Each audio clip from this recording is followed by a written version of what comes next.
A para o Senhor a todos, pastor Jair Serrão. A história de Jó é uma das histórias muito complexa e muito interessante à luz da Bíblia. Primeiro porque ele é um homem que fez toda a diferença na sua época. Um homem rico, um homem próspero, um homem temente a Deus, um homem que se desvia do mal, um homem íntegro, um homem dedicado. Um bom pai, um bom marido, um homem de caráter, um homem de personalidade. Mas de repente aconteceu tanta coisa na vida dele, veio uns vendavais da vida. Sabe os vendavais? Sabe aquele vento ao contrário? Sabe aquele vento impetuoso? Sabe aquela tempestade? Pois é, de repente veio sobre isso na casa dele. E de repente esses vendavais começaram a transtornar a vida de Jó, a tentar mudar todo o cenário, porque o cenário de paz se tornou um cenário de guerra, um cenário de tranquilidade se transformou em um cenário de angústia e de aflição. Um cenário que antes era um cenário de alegria, de muita prosperidade, agora a fome, a escassez e a miséria reinava naquele lugar. Da noite para o dia, a vida dele deu um giro de 380 graus. Quem tinha não tem mais nada. Quem podia não pode mais nada. Quem era agora não é mais nada. Essa é a situação de um homem que é temente a Deus. Os filhos morreram de uma só vez, os 10 filhos. Um pai perder um filho e 2 filhos já é muita coisa, mas perder 10 é uma dor inconsolável. A mulher disse: amaldiçoa o teu Deus e morre. Ela deu 2 orientações para ele. Olha, amaldiçoa Deus, o teu Deus. Ela usa o termo teu, porque parece que não é dela, só é dele. Parece que só ele é crente, ela não é. E morre. Então ela pediu para ele se matar, se morra, te vi, não estou nem aí para ti, mais ou menos isso. Então é uma situação difícil, porque ele está esperando da mulher dele uma palavra de ânimo, ele espera dela uma palavra de entusiasmo, ele espera dela uma palavra de encorajamento, ele espera dela uma palavra de tipo assim, ô meu amor, Deus vai te dar vitória. Não, meu amor, eu estou do teu lado, meu bem, não te preocupa não. Está acontecendo isso, mas Deus vai nos dar vitória, nós vamos vencer essa batalha, nós vamos atravessar essa tempestade, nós vamos vencer esse vendaval. São ventos da vida, meu filho, que aconteceu. Quer dizer, mas parece que ela não assumiu o papel da mulher sábia. Parece que Jó é casado com uma mulher louca, tola, porque ele usa o termo, tu fala como uma louca mulher. Então, não disse que era louca, mas como, as atitudes dela de como mulher louca. Porque a mulher sábia, ela edifica, e a louca, ela com a sua própria mão, ela destrói. Então, veja só, a situação agora pesou, porque ele está com traumas, Depois ele perde tudo que ele tem, ele perde as plantações, ele perde o dinheiro, ele perde a riqueza, ele perde a prosperidade, ele perde os bens materiais dele, perde os filhos dele, e agora, por último, o casamento dele está em queda livre, o casamento dele está em choque, o casamento dele está se acabando, parece.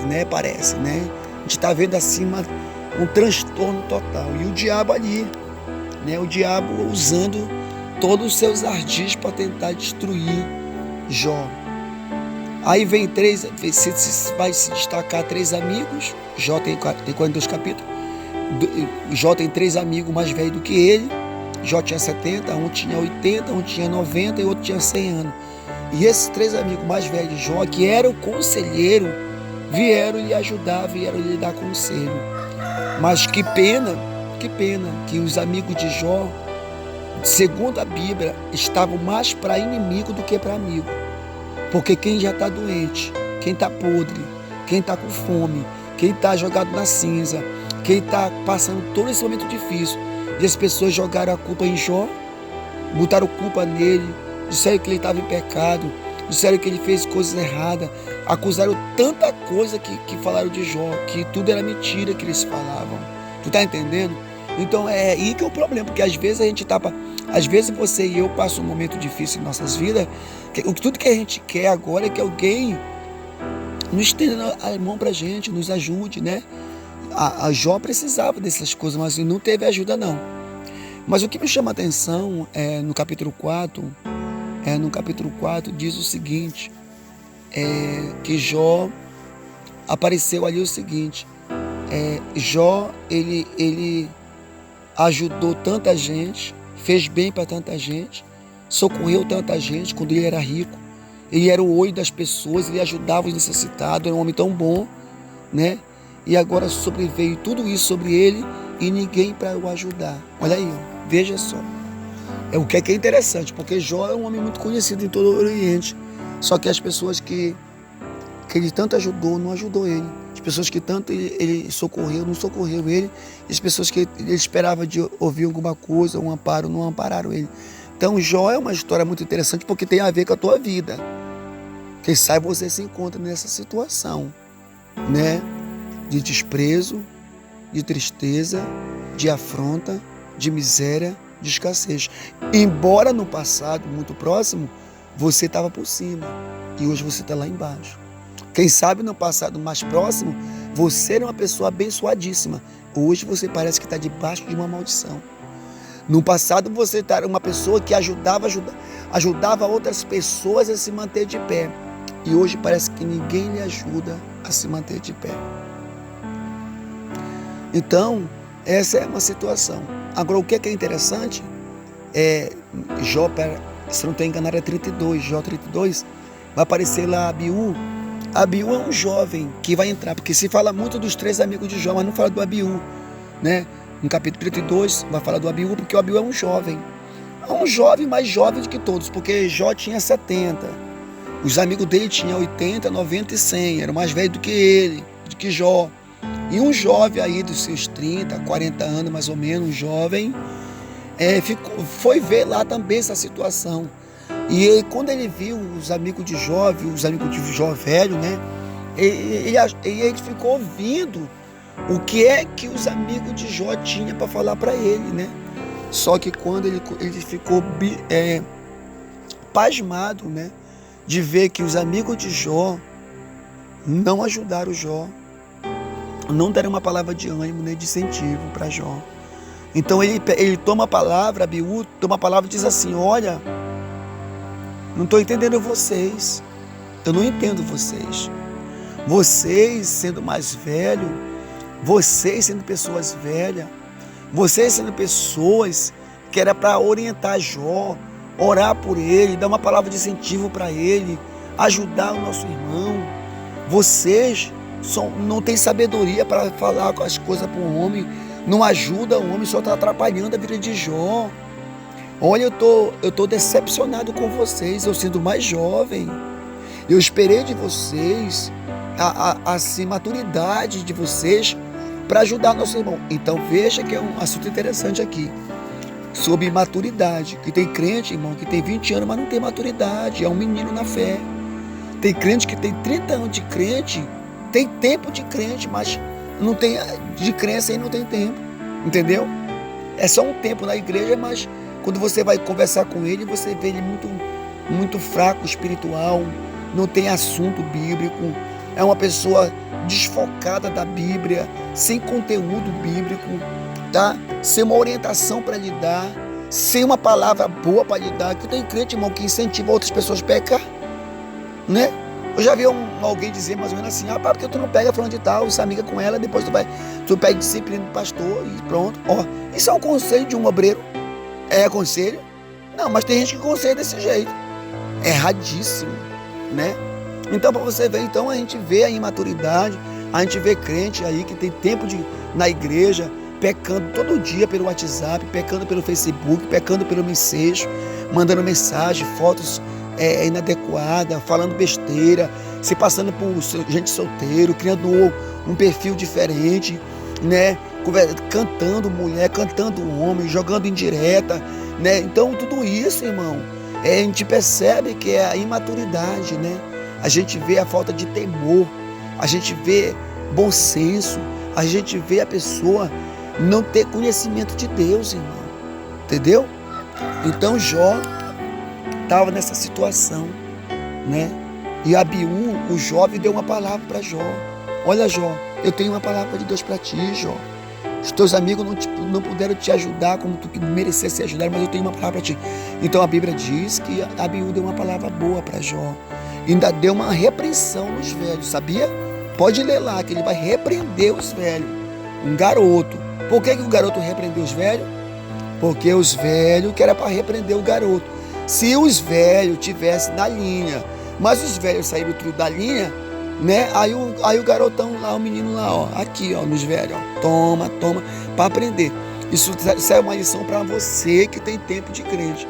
Você que está com 25 anos na igreja sendo crente e que ainda nunca largou o estado de menino, ainda não nasceu de novo, ainda continua com besteira, ainda continua do mesmo jeito que você antes de aceitar Jesus. Continua um estilo de novo convertido. Errado. Novo convertido é 1 ano de crente, 6 meses de crente, 4 meses de crente, 2 anos de crente é um novo convertido. Até 5 anos de crente é um novo convertido. Mas depois disso, meu querido, você já era para amadurecer. Por que, pastor Jair só fala isso?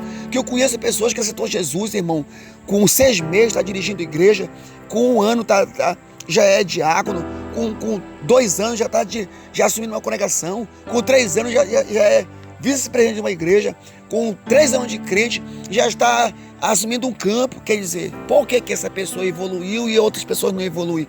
É porque essa pessoa se dedica, se esforça, entrou pelo caminho, há uma renúncia, há uma dedicação na vida dele.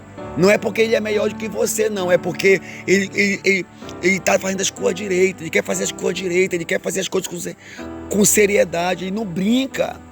Por falar em brincadeira, tem o que tem de crente brincando com as coisas de Deus, irmão? Tem crente, irmão, que se você... Que pena que os pastores dessas pessoas não ficam perto dele para ouvir o que ele fala. Mas quando ele está na roda dos amigos dele, das amigas dele, das amigas, sentado naquela rodinha, conversando na rua, conversando no trabalho, o que não sai de saliência, de imoralidade, o que não sai de piadinha, de conto de fada, historinha besteira, irmão, né? Até fuxicaria, contenda, até se meter na vida dos outros, falando disso, daqui, coisa que não deveria falar, irmão. Tá entendendo? Isso é uma situação complicada mesmo. Então Jó passou por isso. Mas o que me chama a atenção em Jó 42, 10, que diz a Bíblia: e Deus mudou o cativeiro de Jó quando este orava. Então, Deus mudou a história de Jó porque ele estava orando, e Deus quer mudar a tua história nessa situação. Quem sabe você está numa situação quase idêntica, passou um momento muito difícil, mas eu digo ore. Ore porque Deus pode mudar esse cativeiro. Ore porque Deus pode mudar essa circunstância. Ore porque Deus pode mudar esse quadro. Ore porque Deus pode mudar essa situação. Ore porque Deus pode intervir por você. Ore porque Deus pode mudar o teu cativeiro. Ele pode fazer isso. Jó orou e Deus mudou o cativeiro de Jó. Se Deus mudou o cativeiro de Jó, pode mudar o teu. Porque o Deus que Jó orou é o Deus que tu serve. O nosso Deus, ele é o Deus do passado, presente e futuro. O Deus de Jó é o teu Deus, o Deus de Davi é o teu Deus, o Deus de Moisés é o teu Deus, o Deus de Abraão é o teu Deus, tá? O Deus de José, o Deus de Daniel é o teu Deus. Ele continua, o Deus de Jonas, que estava lá na barriga do peixe, é o mesmo Deus de você. Pega essa palavra no teu coração, tá bom? Então não desanime, levante a tua cabeça, dê a volta por cima, respire, é um processo, é luta, é provação. Você vai vencer. Você está passando por dificuldade, mas você vai vencer. Se mantenha fiel, se mantenha firme, se mantenha nas orações, se mantenha nos cultos, vai para a igreja, mantenha a leitura da Bíblia, mantenha a obediência à palavra, fique perto do seu pastor, ajude o seu pastor, continue contribuindo, continue ajudando, que Deus vai mudar a tua história. Se está na história, se está na Bíblia a história de Jó, porque é o seguinte, isso mostra que Deus ele pode mudar qualquer circunstância. Jó era rico, ficou pobre. Depois, o Deus pegou o pobre e fez ele ficar rico. Jó perdeu os filhos. Deus deu a ele mais 10 filhos. Jó quase perde o casamento. Deus restaurou o casamento. Então, nosso Deus é o Deus de restituição. Tá bom? Pega essa palavra no teu coração. Deus é mais na tua vida. Não desanime. Sorria, Jesus é mais.